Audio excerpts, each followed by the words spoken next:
오늘은 참 맛있는 파전, 계란도 밀가루도 필요 없는 오트밀로 만드는 파전을 소개해드려요. 앞뒤로 노릇노릇하게 익혀내면 파의 달큰한 맛과 귀리의 구수한 향이 어우러져서 너무너무 맛있는 부드럽고 촉촉한 파전이 완성된답니다. 오트밀가루 만들기는 위 카드를 눌러서 확인하시고요. 오트밀 반 컵을 볼에 넣고 소금 반 작은술, 물 반 컵을 넣어서 잘 섞어주세요. 은은한 오트향이 참 좋아요. 오트밀전은 다른 밀가루전과 다르게 다른 재료들 준비하기 전에 오트밀을 이렇게 미리 물과 섞어두시면 좋아요.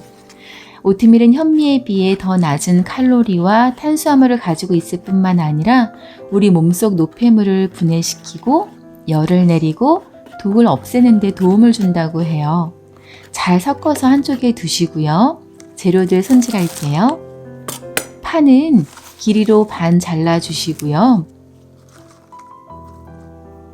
양파는 4분의 1개 정도 얇게 잘라주세요. 호박 약간 채쳐주시고요. 홍고추와 청양고추는 송송 썰어주세요. 느타리 버섯은 손으로 찢어주시는데요. 양을 보여드리면 컵으로 눌러 담아서 한 컵 정도 준비해 주시면 되겠어요.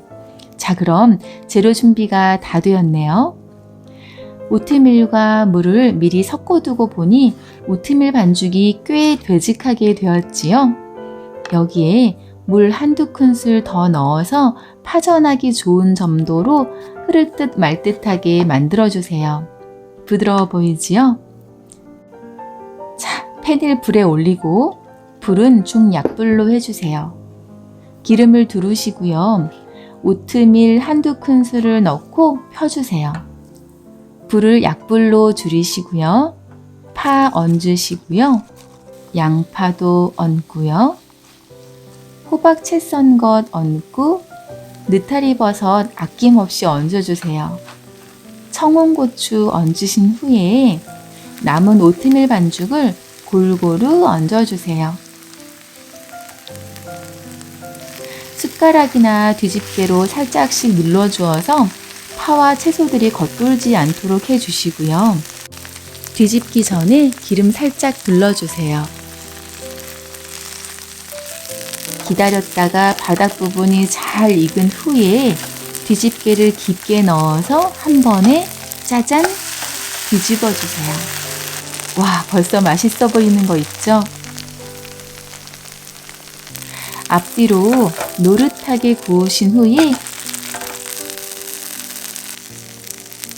접시에 담아내시면 계란도 밀가루도 필요 없는 달큰하고 부드럽고 촉촉한 오트밀 파전 완성이랍니다.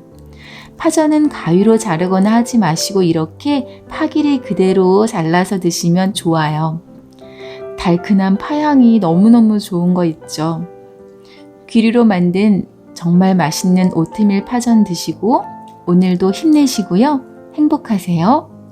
오늘 영상이 유익하셨다면 좋아요와 구독 버튼 꾹 눌러주시고요. 괜찮으시다면 알람 설정도 부탁드려요. 레시피는 홈페이지에서 확인하실 수 있어요. 오늘도 감사합니다.